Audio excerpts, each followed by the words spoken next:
नमस्कार दोस्तों। डेट आज की देखो 3 जनवरी 2025 है। स्वागत है आपका एटोएल डिस्कशन में। आज देखो 4 इश्यूज हम टोटल डिस्कस करेंगे। सबसे पहले हम इंडियन एक्सप्रेस का इशू डिस्कस करेंगे बैगरी से संबंधित। इंदौर के डीएम ने ना एक ऑर्डर पास किया कि ना कोई भी अब भिखारियों को भीख नहीं दे सकता। हमें इंदौर को सिटी ऑफ बैगरी फ्री बनाना है। तो इससे जुड़े जो एस्पेक्ट्स हैं वो हम डिस्कस करेंगे। दूसरा जो आर्टिकल है वो हम डिस्कस करेंगे, चाहे वो यूनियन गवर्नमेंट हो या फिर स्टेट गवर्नमेंट से, बहुत सारी जो वैकेंसीज है ना खाली पड़ी हैं रेलवेज में, कोर्ट्स में, और सरकार उनको फिल नहीं कर रही है। सरकार उनको क्यों नहीं फिल करती, और फिल करेंगे तो क्या फायदा होगा, फिल ना करने की वजह से कितना सारा नुकसान हो रहा है, सब कुछ डिस्कस करेंगे दूसरे आर्टिकल में। तीसरा आर्टिकल, अगर देखो आधार कार्ड से वोटर आईडी को लिंक कर देना तो क्या फायदे क्या नुकसान होंगे, तो दोनों फायदे भी डिस्कस करेंगे, नुकसान भी डिस्कस करेंगे। और तीसरा यहां पे लास्ट चौथा जो यहां पे आर्टिकल है ना, इंडिया शेख हसीना नहीं सौंपेगा बांग्लादेश को। इवन देखो ये सोचना ही व्यर्थ है, क्योंकि शेख हसीना के साथ भारत के जो रिश्ते हैं वो काफी पुराने हैं। बांग्लादेश जब लिबरेट हुआ था पाकिस्तान से, इवन उससे भी पुराने रिश्ते हैं।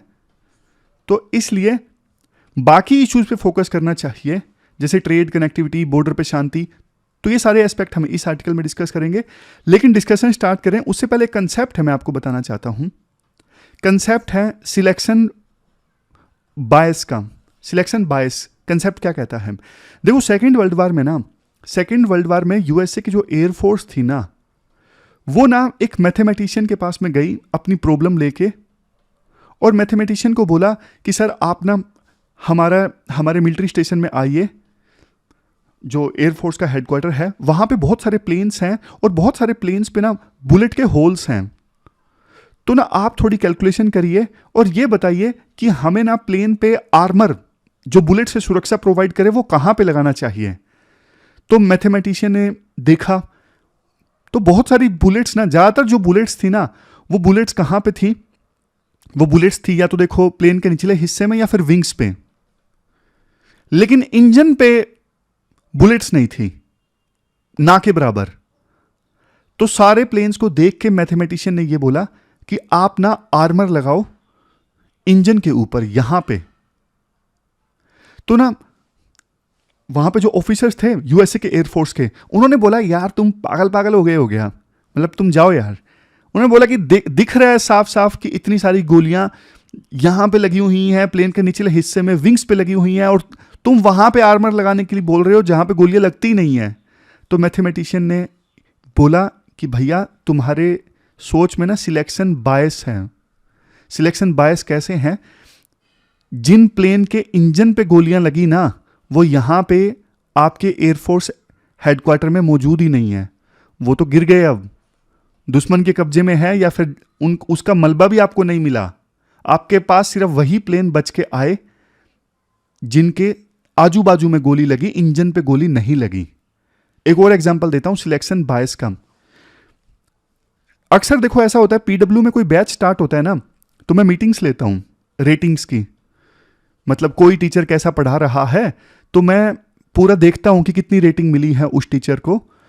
तो ना कई बार होता क्या है, मान लीजिए तीसरा हफ्ता है उस टीचर के पढ़ाने का, और तीसरे हफ्ते रेटिंग जो है ना वो काफी अच्छी है, फॉर एग्जांपल 4.9, 5। तो मैं सबसे पहले ये देखता हूं कि ये जो 4.9 या 5 रेटिंग है ये कितने बच्चों ने दी है, कितने स्टूडेंट्स ने दी है।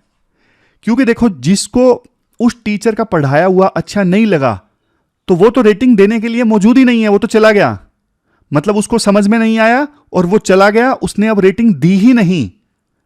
समझे? अब ऐसा नहीं होना चाहिए ना कि 10 बच्चे सिर्फ अब पढ़ रहे हैं, 200 बच्चों की क्लास थी, बाकी तो छोड़ के चले गए, उन्होंने रेटिंग दी नहीं, और 10 बच्चों ने 5-5 रेटिंग दे दी।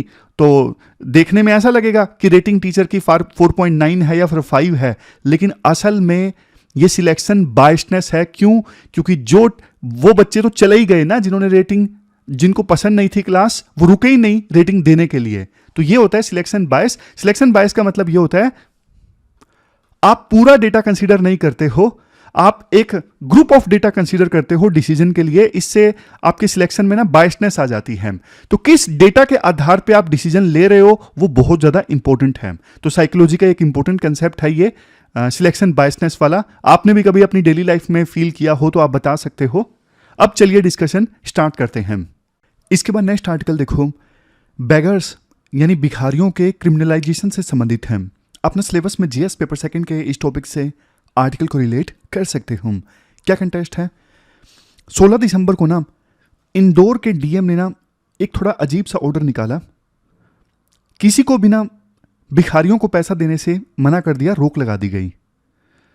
इंदौर के डीएम ने BNSS यानी भारतीय नागरिक सुरक्षा संहिता के सेक्शन 163 के तहत ये ऑर्डर पास किया कि कोई भी इंदौर में अब भिखारियों को पैसे नहीं दे सकता। उन्होंने देखो ये ऑर्डर इसलिए निकाला, स्माइल स्कीम जो दिसंबर 2022 में सरकार के द्वारा लॉन्च की गई थी, इस स्कीम के तहत इंदौर को 2026 तक बैगर फ्री सिटी बनवाना। आप पूछोगे सर ये स्माइल स्कीम है क्या? देखो स्माइल स्कीम का पूरा नाम है support for marginalised individuals for livelihood and enterprise. इस स्कीम के तहत ना भिखारियों को मेडिकल केयर दी जाती है, उनको एजुकेशन दी जाती है, स्किल्स सिखाई जाती हैं ताकि वो काम कर सकें। कुल मिला के भिखारियों को रिहेबिलिटेट करने के लिए, मतलब वो भीख मांगना छोड़ दें, ये इंश्योर करने के लिए स्कीम लॉन्च की गई थी स्माइल। आप आंसर्स में भी लिखिएगा। इसके बाद राइटर बोलते हैं देखो ये जो कंसेप्ट है ना बैगर फ्री सिटी, ये नया कंसेप्ट नहीं है। 2010 में ना हमारे देश में कॉमनवेल्थ गेम्स आयोजित हुए थे दिल्ली में।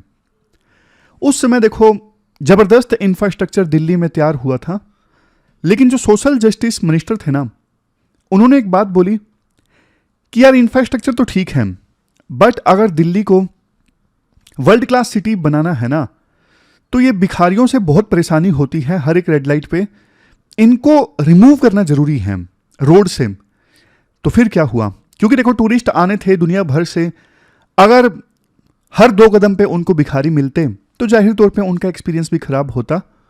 तो फिर हुआ क्या, मोबाइल कोर्ट्स यानी व्हीकल के अंदर कोर्ट, इनको मोबाइल कोर्ट बोला जाता है, इन्फोर्समेंट वैन्स, पुलिस जीप्स, ये सब सड़कों पर घूमी ताकि भिखारियों को अरेस्ट किया जा सके।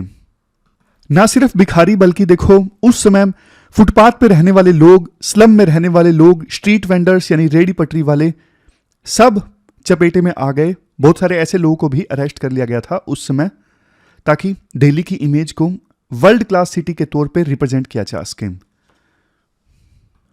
इसके बाद राइटर बोलते हैं देखो ये जो सोच है ना भिखारियों को पनिश करो और उनको क्रिमिनलाइज करने वाले कानून भी हैं, ये सोच देखो ब्रिटिश काल से चली आ रही है। जब ब्रिटिशर्स हमारे देश में रूल कर रहे थे ना, तो उस समय देखो 1871 में ना एक एक्ट आया था, क्रिमिनल ट्राइब्स एक्ट। इसमें क्या प्रोविजन किया गया था, जो घूमने फिरने वाली जातियां थी ना, नोमैडिक ट्राइब्स जो घूम फिर के अपना गुजारा करती हैं, उनको क्रिमिनल मान लिया गया।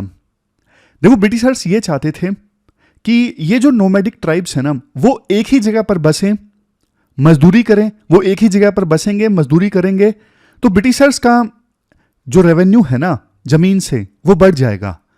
तो इस सोच के साथ ब्रिटिशर्स ये कानून लेके आए 1871 का क्रिमिनल ट्राइब्स एक्ट, ताकि घूमने फिरने वाली जो जातियां हैं वो सेटल डाउन हो और ब्रिटिशर्स को ज्यादा रेवेन्यू हासिल हो लैंड से। फिर देखो देश आजाद होता है। जब संविधान बन रहा था तो ये जो सब्जेक्ट है ना वैग्रेंसी मतलब आवारा घूमने वाले लोग, नोमैडिक या फिर माइग्रेटरी ट्राइब्स, इस सब्जेक्ट को ना जगह दी गई कॉन्करेंट लिस्ट में। कॉन्करेंट लिस्ट नंबर मतलब लिस्ट नंबर 3 एंट्री नंबर 15, मतलब स्टेट और सेंटर दोनों कानून बना सकते थे, ऐसा प्रोविजन किया गया वैग्रेंसी, नोमैडिक एंड माइग्रेटरी ट्राइब से संबंधित। लेकिन उस समय ना डिस्कशन जब हो रही थी ना, तो 1 सितंबर 1949 को ना एक मेंबर थे राज बहादुर, उन्होंने ये बोला आप एक काम करो, यूनियन लिस्ट में ना सीधा सीधा एक सब्जेक्ट डाल दो, कंट्रोल एंड इरेडिकेशन ऑफ बैगरी। सीधा सीधा राज बहादुर ने बोला कि कुछ लोग ना बहुत आलसी हैं, वो काम करना ही नहीं चाहते हैं, वो बिना कमाए अपना पेट भरना चाहते हैं, लेकिन ईमानदारी के साथ लाइवलीहुड नहीं कमाना चाहते। लेकिन उस समय अंबेडकर ने ये बोला कॉन्करेंट लिस्ट में जो सब्जेक्ट ऐड किया गया है ना, ये वाला वैग्रेंसी, नोमैडिक एंड माइग्रेटरी ट्राइब्स, इसके अंदर बैगरी भी आता है। तो अलग से यूनियन लिस्ट में सब्जेक्ट देने की जरूरत नहीं है। मतलब देखो, इवन कॉन्स्टिट्यूट असेंबली की डिबेट्स में भी वैग्रेंसी को, यानी आवारा घूमना और घूमने वाली जातियां यानी नोमैडिक ट्राइब्स, उनको बैगरी से जोड़ के देखा गया। और देखो, बैगर्स जो हैं वो आलसी हैं, काम नहीं करना चाहते, ये सोच कॉन्स्टिट्यूट असेंबली की डिबेट्स में भी देखने को मिली। और ये सोच आई कहां से थी? ये सोच देखो आई थी यूरोप से। यूरोप में ना 14th सेंचुरी में ना एक ब्लैक प्लेग आया था। पॉपुलेशन काफी ज्यादा उस समय कम हो गई थी और ना वर्कर्स की कमी हो गई थी, वर्कर्स की डिमांड काफी ज्यादा बढ़ गई थी और जो वर्कर्स थे अब काफी बेटर वेजेस मांग रहे थे। तो इससे जो अमीर लैंडलॉर्ड्स थे वो परेशान हो गए। तो इस सिचुएशन से निपटने के लिए जो अमीर लैंडलॉर्ड्स थे ना, उन्होंने एक कानून बनाया था, ऑर्डिनेंस ऑफ लेबरर 1349। इसमें ना ये प्रोविजन किया गया था, वो लोग जो काम नहीं करते वो क्रिमिनल हैं। तो इस ऑर्डिनेंस की सहायता से ना वर्कर्स को मजबूर किया गया कि वो कम वेजिस पे काम करें।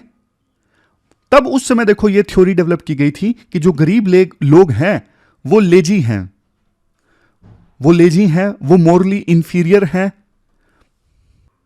वो डिसऑनेस्ट इंडिविजुअल्स हैं, काम नहीं करना चाहते।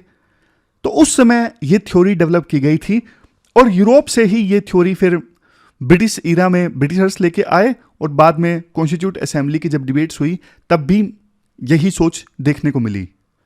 हमारे देश में ना 1959 में ना एक एक्ट आया था, Bombay prevention of bagging act 1959। देखो ये ना वैसे बहुत ही कॉम्प्लेक्स कानून है। अब मैं आपको बताऊं इसमें बैगिंग के अंदर क्या क्या आता है इस एक्ट के अनुसार। अगर देखो कोई व्यक्ति सड़क पे गाना गा रहा है ना, चाहे वो कितना ही टैलेंटेड हो, वो बैगिंग में काउंट होगा। अगर कोई सड़क पे छोटी मोटी चीजें बेच रहा है ट्रैफिक लाइट पे, जैसे बैलून्स, टॉयज, वो बैगिंग में काउंट होएगा। अगर कोई व्यक्ति बिना विजिबल मीन्स ऑफ सब्सिस्टेंस के, मतलब लग नहीं रहा कि ये कोई कमाता वगैरह होगा, तो वो भी बैगिंग में काउंट होगा। और अगर सड़क पे कोई व्यक्ति वाउंड्स के साथ, इंजरीज के साथ में दिख रहा है, तो वो भी बैगिंग में काउंट होगा, बैगर में काउंट होगा। तो देखो, Bombay prevention of bagging act 1959 के अंदर बैगर्स की ये जो क्लासिफिकेशन है ना, कैटेगराइजेशन है, ये पुलिस और डिस्ट्रिक्ट अथॉरिटीज को ना टोटली फ्री हैंड देती है कि वो ना दिल्ली के केस में या फिर किसी और सिटी के केस में ना ऐसे लोगों को सड़कों से हटा सके, ताकि पब्लिक प्लेसेस को ब्यूटीफाई किया जा सके, हमारी सिटी अच्छी दिखे।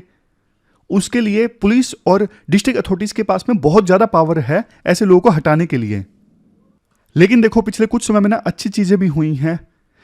जैसे 2018 में ना दिल्ली हाई कोर्ट ने ना बॉम्बे एक्ट के काफी सारे प्रोविजंस को हटा दिया था, स्ट्राइक डाउन कर दिया था, ये कहते हुए कि वो प्रोविजंस आर्बिट्ररी हैं और आर्टिकल 21 जो है, right to life with dignity, इस आर्टिकल को वायलेट करते हैं। कोर्ट ने ना उस समय एक अच्छी बात ये बोली थी, स्टेट कैसे देखो बैगिंग को क्रिमिनलाइज कर सकता है उस सिचुएशन में जब स्टेट खुद बेसिक नेसेसिटीज नहीं प्रोवाइड कर पा रहा है जनता को। फिर देखो जुलाई 2021 में सुप्रीम कोर्ट ने भी एक पीआईएल को रिजेक्ट कर दिया था। पीआईएल में ये मांग की थी पब्लिक स्पेसिस से जो बैगर्स हैं उनको रिमूव किया जाए। तो सुप्रीम कोर्ट ने कहा था हम देखो एलिटिस्ट व्यू नहीं लेंगे, बैगिंग जो है वो एक सोशो इकोनॉमिक प्रॉब्लम है, तो अगर हम बैगिंग को बैन करते हैं तो ये एलिटिस्ट व्यू होगा। तो राइटर लास्ट में देखो ये बोलते हैं, ये जो स्माइल स्कीम है ना ट्रांसजेंडर्स के लिए और उन लोगों के लिए जो भीख मांगते हैं, ये एक अपॉर्चुनिटी है अर्बन एरियाज में जो गरीबी है ना उसको कंस्ट्रक्टिव ढंग से एड्रेस करने की।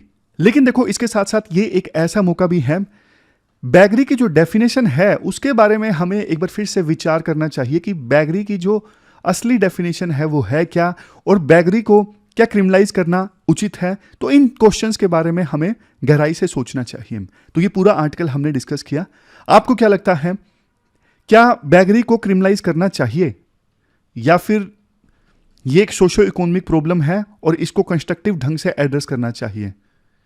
वैसे देखो बैगरी ना एक मल्टी डायमेंशनल प्रॉब्लम है, इस आर्टिकल में तो बात नहीं की गई, कुछ लोग ऐसा भी करते हैं, बच्चों को पकड़ लेते हैं और उन्हें भीख मंगवाते हैं, मजबूर करते हैं। कुछ लोग ऐसे भी होते हैं जो दिन में काम करते हैं, रात को भीख मांगते हैं, क्योंकि जितना वो काम करते हैं उससे उनका खर्चा नहीं चल पाता। तो हर तरह के लोग हैं, मतलब सिर्फ ऐसे लोग नहीं हैं बेगरी में जो जानबूझ के भीख मांग रहे हैं। हालांकि ऐसे भी लोग होंगे कुछ, बट इसके अलावा और तरह तरह के लोग हैं जो भीख मांगते हैं। आप बताइए आपकी क्या राय है, चलते हैं आगे। इसके बाद नेक्स्ट आर्टिकल देखो बिजनेस स्टैंडर्ड का है। देखो सरकारों में ना, चाहे वो यूनियन गवर्नमेंट हो या फिर अलग अलग राज्य सरकारें हों, सरकारों में ना बहुत सारे पद खाली पड़े हैं, वैकेंसीज हैं काफ़ी सारी, लेकिन ना उनको सरकार भरती नहीं है। क्यों नहीं भरती, और क्या उन वैकेंसीज को फिल करने से एम्प्लॉयमेंट की समस्या दूर होगी? क्या गवर्नमेंट स्मूथली चलेगी?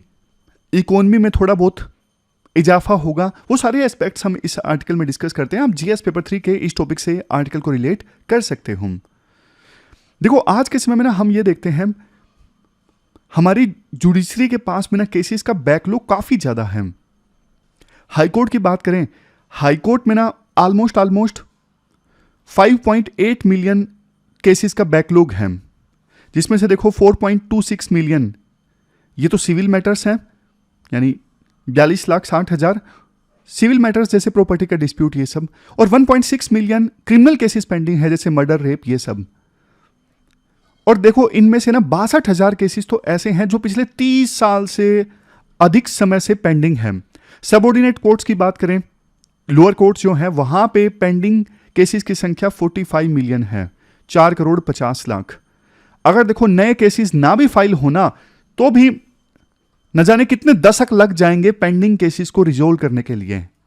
और आज हाई कोर्ट्स में सिचुएशन जानते हो क्या है, मतलब इतने सारे केसेस पेंडिंग है, उसका एक बड़ा रीजन जानते हो क्या है? कई सारी हाई कोर्ट्स तो ऐसी हैं जहां पे जजेस की जितनी सैंक्शन पोस्ट है ना, उनका सिर्फ 50% अभी फील्ड है और 50% पोस्ट हाई कोर्ट में जजेस की खाली पड़ी हैं। जनवरी 2024 में ना अर्जुन मेघवाल उस समय minister of state for law and justice थे, उन्होंने एडमिट किया कि अलग अलग हाई कोर्ट्स में टोटल सैंक्शन जो स्ट्रेंथ है जजेस की वो 1,114 है, लेकिन इसमें से ऑलमोस्ट 331 जो जजेस की पोस्ट है ना वो खाली पड़ी हैं। इवन देखो लोअर कोर्ट्स में ना, लोअर कोर्ट्स में 5,000 से ज्यादा जजेस की जो पोस्ट है ना वो खाली पड़ी है, उनको फिल नहीं किया जा रहा है। और ये जो हालात हैं सिर्फ हाई कोर्ट या फिर लोअर कोर्ट के नहीं है, ट्रिब्यूनल का हालात देखिए क्या है। नवंबर 2024 में ना नेशनल कंपनी लॉ ट्रिब्यूनल में ना सिर्फ 43 मेंबर्स काम कर रहे थे और टोटल सैंक्शन स्ट्रेंथ है 63, यानी 20 जो पोस्ट थी वो खाली पड़ी थी। जब देखो इंसॉल्वेंसी एक्ट आया था ना, बैंक्रप्सी एंड इंसॉल्वेंसी एक्ट, तब ये बोला गया था मैक्सिमम 330 दिनों में ना इंसॉल्वेंसी संबंधित पिटीशन है ना, कोई कंपनी डिफॉल्ट कर गई, इंसॉल्वेंट हो गई, तो उसका निपटारा ना 330 दिनों के अंदर कर दिया जाएगा। लेकिन 20 पोस्ट तो खाली पड़ी हैं, तो अभी ना एवरेज तौर पे 716 डेज लग रहे हैं इंसॉल्वेंसी संबंधित पिटीशन का निपटारा करने में। सोच के देखिए, सोचा था 330 दिन लगेंगे, लग रहे हैं एवरेज 716 दिन, डबल से भी ज्यादा। क्यों? क्योंकि नेशनल कंपनी लॉ ट्रिब्यूनल में पोस्ट ही खाली पड़ी हैं।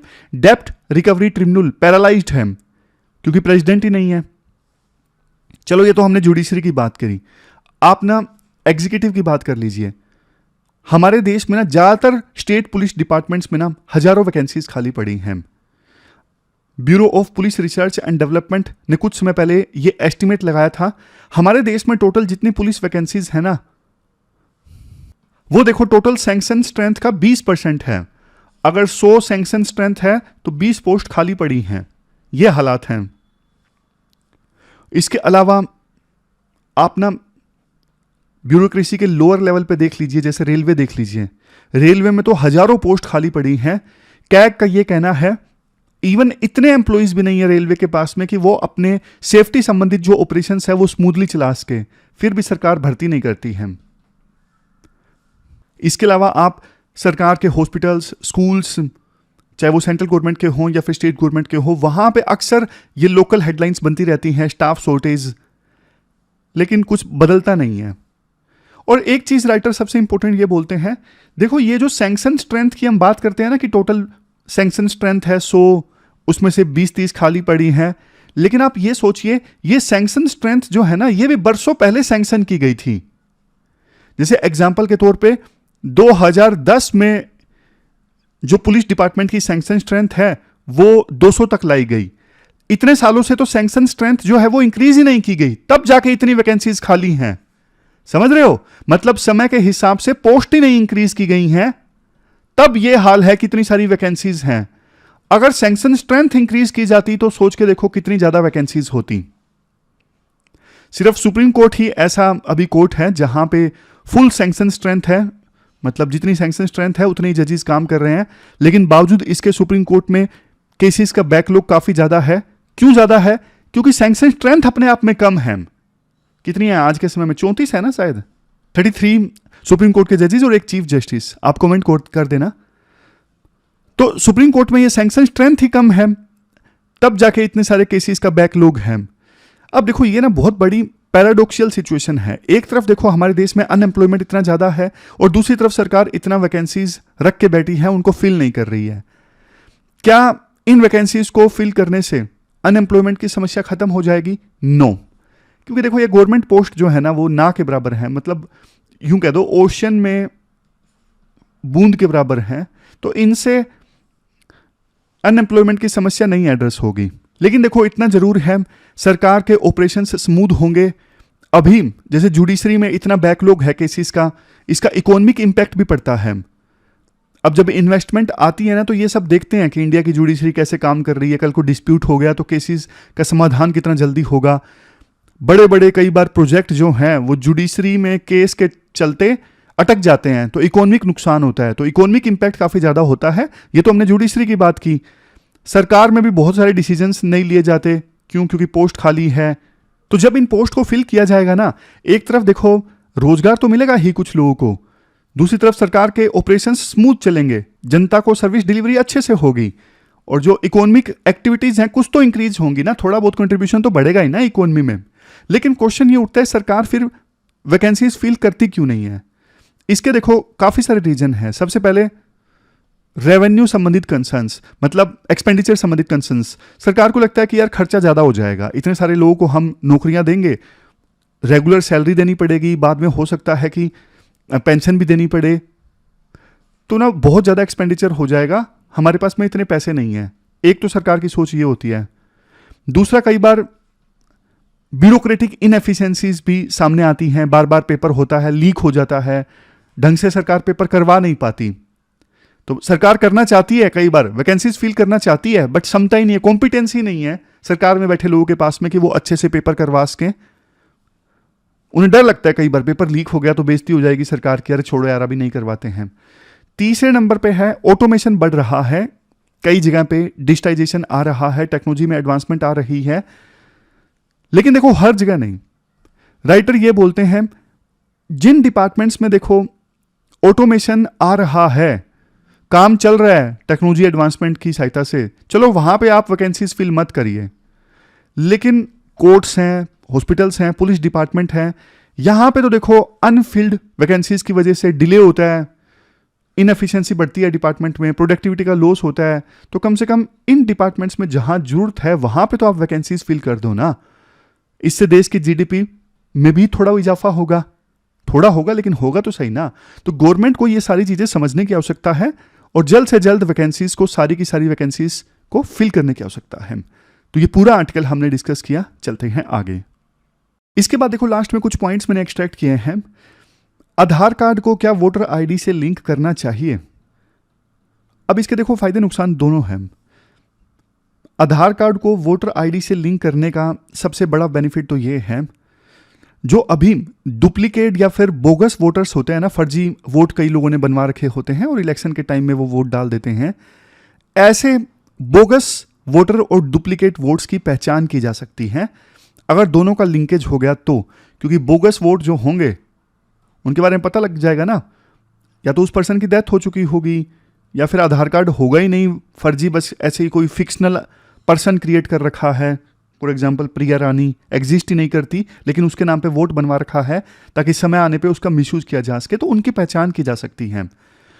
फिर इलेक्टोरल फ्रॉड को रिड्यूस किया जा सकता है। मान लीजिए कल को वोटिंग के दौरान बायोमेट्रिक ऑथेंटिकेशन होता है तो फिर और ऑथेंटिसिटी आएगी वोटिंग प्रोसेस में। इलेक्टोरल रोल की एक्यूरेसी भी इंप्रूव होगी। इलेक्टोरल रोल की एक्यूरेसी जैसे इलेक्शन कमीशन के पास में जो इलेक्टोरल रोल्स होते हैं ना, वो अप टू डेट वाले होंगे। बिल्कुल उनके पास में जानकारी होगी किसकी डेथ हो गई है, किसका वोट हटाना है, तो ज़्यादा तामझाम नहीं करना पड़ेगा। और इलेक्शन कमीशन का देखो पैसा भी बचेगा। अभी उनको ना ये इलेक्टोरल रोल मेंटेन करने में ना काफ़ी पैसा जाता है, बट आधार कार्ड को वोटर आईडी से लिंक करेंगे तो सब कुछ ऑनलाइन हो जाएगा और इलेक्शन कमीशन का कम पैसा जाएगा और कम कॉम्प्लेक्सिटी रहेगी पूरी प्रोसेस में। ये देखो कॉस्ट एफिशिएंसी इन इलेक्शन मैनेजमेंट। वोटर्स की भी कन्वीनियंस है, वोट बनवाना ज़्यादा इजी हो जाएगा। और देखो कुछ माइग्रेंट्स हैं जैसे गांव छोड़ के शहर में आ गए, तो उनका वोट चेंज करना ज़्यादा इजी रहेगा कि हाँ भाई अब वो यहाँ पे काम करने के लिए आ गए हैं तो उनका वोट यहाँ कर दिया जाए। अदरवाइज होता क्या है, कई लोगों का ना गांव में भी वोट होता है, शहर में भी वोट होता है, कई लोगों का गांव में होता है लेकिन ईजिली शहर में बनता नहीं है। तो ये सब काम करने ज़्यादा आसान हो जाएंगे और इलेक्टोरल प्रोसेस में ज़्यादा ट्रांसपेरेंसी आएगी। ये सब फायदा है, लेकिन नुकसान भी है। हमेशा बोलते हैं हम प्राइवेसी एंड डाटा सिक्योरिटी का रिस्क है। सुप्रीम कोर्ट ने तो देखो ये भी बोला था, आधार को आप मैंडेटरी नहीं बना सकते, सिर्फ सब्सिडी या फिर वेलफेयर बेनिफिट्स को अवेल करना है ना, तभी आधार का यूज हो सकता है। तो वोटर आईडी से लिंक करेंगे आधार को तो लीगल चैलेंज भी आएगा। बहुत सारे देखो मार्जिनलाइज्ड ग्रुप के जो लोग हैं उनका अभी आधार कार्ड बना ही नहीं है, तो उनको बहुत दिक्कत आएगी। और देखो इलेक्टोरल फ्रॉड तो नहीं रुकने वाला है। जिनको इलेक्टोरल फ्रॉड करना है वो वोट खरीदते हैं, डराते धमकाते हैं बूथ पे, ये सब प्रैक्टिसेस तो चलती रहेंगी।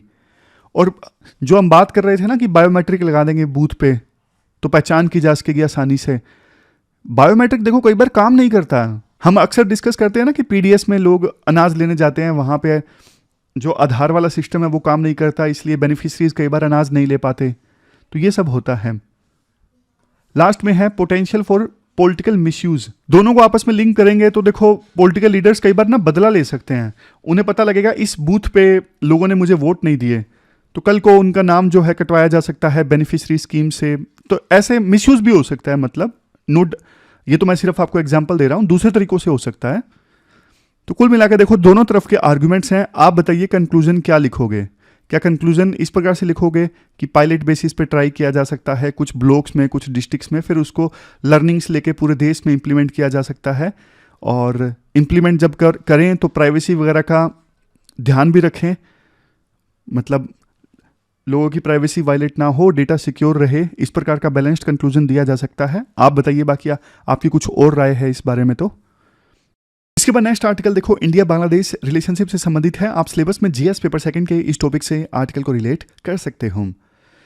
देखो जब से शेख हसीना भारत आई है ना, अगस्त में उनके खिलाफ प्रोटेस्ट हो गया था बहुत ज़्यादा, तो उनको मजबूरी में इस्तीफा देके भारत आना पड़ा था। प्रोटेस्टर उनके घर तक पहुंच गए थे। उसके बाद इंटरिम जो रेजीम है वो अभी रूल कर रहा है बांग्लादेश में। तो जब वो भारत आई तो उनके खिलाफ ट्रिब्यूनल में, बांग्लादेश में ना एक ट्रिब्यूनल है, यहाँ पे देखो Dhaka based international crime tribunal, यहाँ पे केस चलना स्टार्ट हुआ शेख हसीना के अगेंस्ट कि इन्होंने प्रोटेस्टर्स को मरवाया, इनके अगेंस्ट क्राइम्स अगेंस्ट ह्यूमैनिटी का केस चला, करप्शन का केस चला। अब चूंकि देखो वो भारत में है तो ना बांग्लादेश के इंटरिम रेजीम ने ना, मतलब अभी जो ऐसे काम चलाऊ सरकार चली है फिलहाल सिचुएशन को संभालने के लिए, उन्होंने ना इंडिया को एक डिप्लोमेटिक कम्युनिकेशन भेजा, वर्बल कम्युनिकेशन, कि हमारे बीच में एक्स्ट्राडिशन ट्रीटी है 2013 के, जिसको 2016 में अमेंड किया गया था, और शेख हसीना एक्यूज्ड है, तो आप ना हमें दे दीजिए शेख हसीना को। तो ना हालांकि देखो ये सिर्फ एक वर्बल कम्युनिकेशन था, और ऐसा लगता है कि जो डोमेस्टिक जनता थी उसको शांत करने के लिए बांग्लादेश की इंटरिम रेजीम ने, काम चलाऊ सरकार ने, ये वर्बल कम्युनिकेशन इंडिया को भेजा। क्योंकि देखो ये 2013 की एक्स्ट्राडिशन ट्रीटी ये बोलती है फॉर्मल रिप्रेजेंटेशन देना पड़ता है, सिर्फ वर्बल कम्युनिकेशन से काम नहीं चलता। तो अभी बांग्लादेश की सरकार भी जल्दबाजी में नहीं है, तो इसलिए वो जस्ट जनता को थोड़ा सा शांत करने के लिए उन्होंने ये वर्बल कम्युनिकेशन भेज दिया। और भारत सरकार ने भी ना आउटराइटली बांग्लादेशी सरकार के इस वर्बल कम्युनिकेशन को रिजेक्ट नहीं किया, क्योंकि रिजेक्ट करते तो फिर और ज़्यादा एस्केलेशन होता और औपचारिक रूप से बांग्लादेश की तरफ से भी स्टेटमेंट आती। तो इसलिए भारत ने भी अभी एस्केलेशन नहीं होने दिया। देखो, राइटर ये बोलते हैं सबसे पहली चीज़, बांग्लादेश को ना शेख हसीना के इशू को ना बाकी इशू से अलग रखना चाहिए। भारत और बांग्लादेश के बीच में देखो कनेक्टिविटी का इशू है, ट्रेड का इशू है, बॉर्डर पे पीस इस्टेब्लिश करने का इशू है, बहुत सारे इश्यूज हैं। अभी ना उन पे ज़्यादा फोकस करने की आवश्यकता है। और देखो, राइटर सीधी सी बात बोलते हैं, ये सोचना कि भारत बांग्लादेश को शेख हसीना दे देगा, ये देखो सोचना ही व्यर्थ है। मतलब ये तो हो ही नहीं सकता। भारत को देखो चाइना नहीं प्रेशराइज कर सका था। चाइना से भागकर दलाई लामा भारत में आए थे और उन्होंने बोला था दलाई लामा आप हमें सौंप दीजिए, तो इंडिया ने साफ साफ मना कर दिया था। बाद में वार भी हुआ था, लेकिन फिर भी इंडिया ने दलाई लामा नहीं दिया था चाइना को। तो शेख हसीना भारत बांग्लादेश को दे देगा, ये तो सोचना ही व्यर्थ है। बांग्लादेश को यह समझना चाहिए कि शेख हसीना के साथ भारत के जो रिश्ते हैं वो बहुत पुराने हैं और बहुत सेक्रीफाइसेस इसमें इन्वॉल्व हैं। शेख हसीना के जो फादर थे शेख मुजीबुर रहमान, उनकी फैमिली का ना 1975 में असैसिनेशन हो गया था। तो उस समय पहली बार उन्होंने शरण ली थी भारत में शेख हसीना ने। और मुजीबुर रहमान आपको पता ही है, जिन्होंने बांग्लादेश के निर्माण में बहुत बड़ी भूमिका निभाई। तो शेख हसीना भारत की पुरानी दोस्त हैं और काफ़ी सेक्रीफाइसेस से ये दोस्ती बनी है। तो सीधा सीधा भारत शेख हसीना नहीं देने वाला है बांग्लादेश को किसी भी सूरत में। लेकिन हाँ, भारत सरकार को ना एक चीज़ ये देखनी चाहिए कि शेख हसीना भारत की धरती से जो पॉलिटिकल स्टेटमेंट जारी कर रही है ना, इससे इंडिया को कितना कॉस्ट बेनिफिट हो रहा है, ये सरकार को जरूर कंसिडर करना चाहिए। इससे भारत को फायदा है लॉन्ग टर्म में या फिर नुकसान है, बांग्लादेश के साथ रिलेशंस और ज़्यादा खराब होंगे, ये सब भारत को थोड़ा एनालाइज करना चाहिए। राइटर ये बोलते हैं, देखो जिस प्रकार से वर्ल्ड में टर्मोइल है ना, और बांग्लादेश और भारत के बीच में रिलेशनशिप काफ़ी अच्छी थी। हम एग्जांपल देते थे कि नेपाल भी वैसी दोस्ती इंडिया के साथ इस्टेब्लिश करे जैसी बांग्लादेश की इंडिया के साथ में है, एग्जाम्पल हम दिया करते थे। तो सिर्फ शेख हसीना का जो इशू है उससे दोस्ती खराब नहीं होनी चाहिए बांग्लादेश के साथ में। बाकी इश्यूज पे ना कोऑपरेशन प्रोग्रेस होती रहनी चाहिए। और इसके लिए थोड़ा बांग्लादेश की सरकार को भी मैच्योरिटी दिखानी चाहिए कि भैया आप सिर्फ अभी काम चलाऊ सरकार हो, नई चुनी हुई जो सरकार है वो शेख हसीना के खिलाफ केस कूस चलाए तो चलो माने भी। अभी तो आप चुनी हुई सरकार नहीं हो, काम चलाऊ के लिए आपको वहां पे बिठाया गया है बांग्लादेश में, आप पहले से शेख हसीना के खिलाफ मुकदमे वगैरह चला रहे हो, वो ठीक नहीं है, डेमोक्रेटिक ढंग से भी ठीक नहीं है। तो पहले फ्री एंड फेयर इलेक्शन हो बांग्लादेश में और चुनी हुई जो सरकार है ना, फिर वो जो कुछ करे वो देखने वाली बात है। तो ये पूरा आर्टिकल हमने डिस्कस किया, चलते हैं आगे। लास्ट में देख लेते हैं कौन कौन से आर्टिकल्स हमने डिस्कस किए। बैगरी वाला आर्टिकल हमने डिस्कस किया था। इंदौर डीएम ने नई ऑर्डर पास किया कि जो भीख देगा उस पर बैन है। पास्ट में भी देखो ऐसी कोशिशें हुई हैं। 2010 के कॉमनवेल्थ गेम्स में भिखारियों को हटाया गया था, अरेस्ट किया गया था। और भिखारी लेजी हैं, काम नहीं करते हैं, ये व्यू काफ़ी पुराना है। ये 1349 का एक ऑर्डिनेंस आया था, ऑर्डिनेंस ऑफ लेबरर। उसमें ना ब्लैक प्लेग आया था, तो लेबर की शॉर्टेज हो गई थी, तो जानबूझ के कानून बनाया गया था कि जो काम नहीं करते ना, जो गरीब है ना, वो आलसी हैं, मोरली इन्फीरियर हैं, ताकि मजदूरों को ना मजबूर किया जाए गरीब लोगों को कम वेजेस पे काम करने के लिए। फिर ब्रिटिशर्स भारत में आए थे 1871 में, उन्होंने क्रिमिनल ट्राइब्स एक्ट बनाया। वो भी यही चाहते थे जो नोमैडिक ट्राइब के लोग हैं वो सेटल डाउन हो जाएं, काम करें और उनके लैंड को ज़्यादा रेवेन्यू मिले। फिर कॉन्स्टिट्यूट असेंबली में डिबेट चली तो वैगरेंसी वाला इशू ऐड किया गया था, बैगरी वाला अलग से ऐड नहीं किया गया था। लेकिन 1959 में बॉम्बे प्रिवेंशन एक्ट बैगरी वाला आया, उसमें बैगरी की डेफिनेशन काफ़ी कॉम्प्लेक्स बना दी गई और काफ़ी ज़्यादा पावर दे दी गई पुलिस को और डिस्ट्रिक्ट अथॉरिटीज़ को, किसी को भी वो अरेस्ट कर सकते हैं, इतनी ज़्यादा ब्रॉड डेफिनेशन थी। लेकिन कुछ अच्छी चीज़ें हुई। 2018 में दिल्ली हाई कोर्ट ने Bombay prevention of beggary act के कुछ प्रोविजंस को स्ट्राइक डाउन कर दिया, क्योंकि right to life with dignity के अगेंस्ट था। और सुप्रीम कोर्ट ने भी ऐसा ही कहा कि हम एलिटिस्ट व्यू नहीं ले सकते बैगरी का। तो ये पूरा आर्टिकल हमने डिस्कस किया। फिर देखो बांग्लादेश वाला आर्टिकल हमने डिस्कस किया, जिसमें मेनली 3 पॉइंट्स हैं। बांग्लादेश की सरकार को यह समझना चाहिए कि इंडिया शेख हसीना को नहीं देगा, उनके साथ हमारी दोस्ती काफ़ी पुरानी है, जिसमें सेक्रीफाइसेस भी इन्वॉल्व हैं दोनों साइड के। फिर हमने ये भी डिस्कस किया, इसमें कि इंटरिम रेजिम को बांग्लादेश की पूर्व प्रधानमंत्री शेख हसीना के खिलाफ मुकदमा नहीं चलाना चाहिए, नई चुनी हुई सरकार चलाए तो अलग बात है। और ये भी राइटर ने बोला कि अभी दोनों देश ना शेख हसीना के मुद्दे को अलग रख के बाकी इश्यूज पे प्रोग्रेस अचीव करें, बाकी इश्यूज पे कोऑपरेट करें। फिर हमने एक आर्टिकल डिस्कस किया था, कौन सा, गवर्नमेंट जॉब्स वाला। गवर्नमेंट जॉब्स खाली हैं, वैकेंसीज खाली हैं हर जगह पे, एग्जीक्यूटिव में, जुडिशरी में। अगर सरकार उनको फिल करती है तो गवर्नमेंट तो इकोनॉमिक एक्टिविटीज़ थोड़ी ज़्यादा होंगी, ऑपरेशन स्मूथ चलेंगे, लोगों को रोजगार मिलेगा। लेकिन सरकार भरती नहीं है। सरकार इसलिए नहीं भरती, सरकार को लगता है कि खर्चा ज़्यादा होगा। और कहीं कहीं देखो ब्यूरोक्रेटिक इनएफिशिएंसीज हैं, सरकार भरना चाहती है लेकिन कॉम्पिटेंसी नहीं है, उनको लगता है पेपर लीक हो जाएगा। कहीं कहीं ऑटोमेशन भी एक रीज़न है। बट सरकार देख ले, जहाँ पे देखो आवश्यकता नहीं है, ऑटोमेशन हो रहा है, वहाँ पे ना फिल करे, बाकी जगह तो फिल करे ना।